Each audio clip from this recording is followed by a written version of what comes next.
এই বিশ্ববিদ্যালয় থেকে সৃষ্ট আন্দোলনই গণ অভ্যুত্থানের রূপ নিয়ে 16 বছরের পতিত স্বৈরাচার আওয়ামী লীগকে দেশ থেকে বিতাড়িত করেছে।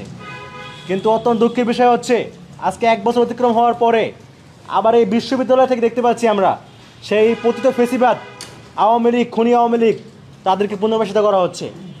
আপনারা জানেন গত 1 জুলাই আমাদের ঢাকা বিশ্ববিদ্যালয়ের ক্লাবে একটা বিশ্ববিদ্যালয় ক্লাবের যে কমিটি গঠন করা হয়েছে, সেখানে আমরা দেখতে পাচ্ছি যে 15 জনের কমিটির 7 জনই হচ্ছে নীল দলের, অর্থাৎ আওয়ামী লীগের, যারা হচ্ছে ন্যারেটিভ নির্মাণ করে হাসিনা হতে সহায়তা করেছে, হাসিনাকে একজন খুনির ভূমিকা অবতীর্ণ সহায়তা করেছে।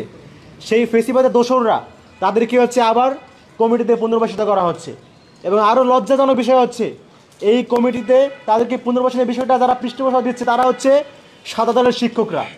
এটা আমাদের অত্যন্ত লজ্জার যে যারা হচ্ছে বিগত সময়গুলোতে আওয়ামী লীগের পক্ষে ন্যারেটিভ নির্মাণ করেছে, যারা ক্যাম্পাসে শিক্ষার্থী নির্যাতন করা হলেও চুপচাপ থেকেছে, বরঞ্চ চুপ থেকে এর পক্ষে বয়ান নির্মাণ করে এই অন্যায় অত্যাচারের পথকে আরও সুগম করেছে, সেই তাদেরকে আবার 1 বছর পরে বিশ্ববিদ্যালয়ের মাটিতে পুনর্বাসিত করা হচ্ছে। আমরা শিক্ষার্থীরা কোনোভাবেই এই ধরনের অন্যায় আচরণ মেনে নিতে পারি না।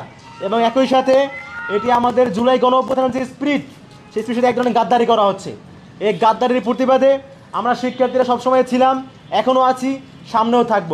আমাদের দাবি অত্যন্ত পরিষ্কার, অবিলম্বে এই বিতর্কিত কমিটি বাতিল করে এবং এই কমিটিতে যারা হচ্ছে আওয়ামী লীগকে নতুন করে পুনর্বাসন করার চক্রান্ত করেছে তাদের খতিয়ে দেখা হোক, তারা আসলে কোন চক্রান্তে, তারা কোন স্বার্থের জন্য এই আওয়ামী লীগকে আবারও সুযোগ দিচ্ছে। আমরা সেই দাবি জানাচ্ছি।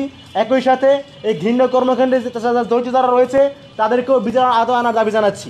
এই দাবি শিক্ষার্থীদের অগোচরে ঢাকা বিশ্ববিদ্যালয়ের কর্তৃপক্ষ যারা আছে বাদবাকি সাধারণ তাদের অগোচরে এই বিশ্ববিদ্যালয় ক্লাবেই স্বৈরাচারের দালালদের পুনর্বাসন করা হয়েছে।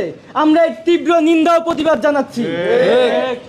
গত 16 বছর ঢাকা বিশ্ববিদ্যালয়ে প্রত্যেকটি হলগুলোতে গণরুম, গেস্ট রুমের মাধ্যমে শিক্ষার্থীদেরকে ছাত্রলীগ তাদের দাসে পরিণত করেছিল এবং ঢাকা বিশ্ববিদ্যালয় নীল দলের থেকে নিয়োগকৃত এই প্রভোস্ট এবং হাউস টিউটররা সেটার বৈধতা দিয়েছিল। কোনো ধরনের বৈধ সিট আমরা শিক্ষার্থীরা পাইনি। আমরা একটি মাত্র সিটের জন্য ছাত্রলীগের নেতাকর্মীরা শিক্ষার্থীদেরকে তাদের দাসের মতো ব্যবহার করতো, বিভিন্ন প্রোগ্রামে নিয়ে যেত। এই যে বিভিন্ন দৃশ্য, এই দৃশ্য শুধুমাত্র হলে নয়, ডিপার্টমেন্টে ছাত্রলীগের নেতারা ক্লাস না করে তাদের রেজাল্টে ভালো থাকতো। কিভাবে থাকতো? এই নীল দলের শিক্ষকরা তাদেরকে বিভিন্ন ধরনের সুযোগ সুবিধা দিত।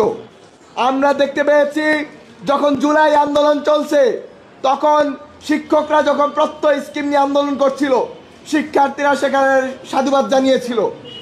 কিন্তু যখন শিক্ষার্থীরা তাদের বৈষম্যমূলক কোটার বিরুদ্ধে আন্দোলনে নেমেছিল, 1 বছরও হয় নাই ভাইরা, গত জুলাই মাসে যখন আমরা কোটার জন্য রাস্তায় নেমেছিলাম, তখন এই নীল দলের চাটুকাররা তাদের আম্মা হাসিনাকে খুশি করার জন্য তারা বলেছিল এখানে সাধারণ শিক্ষার্থীরা যুক্ত নয়, এখানে বিএনপি এবং ছাত্রদল এবং শিবিরের পোলাপান এই আন্দোলনকে চালিয়ে নিয়েছে।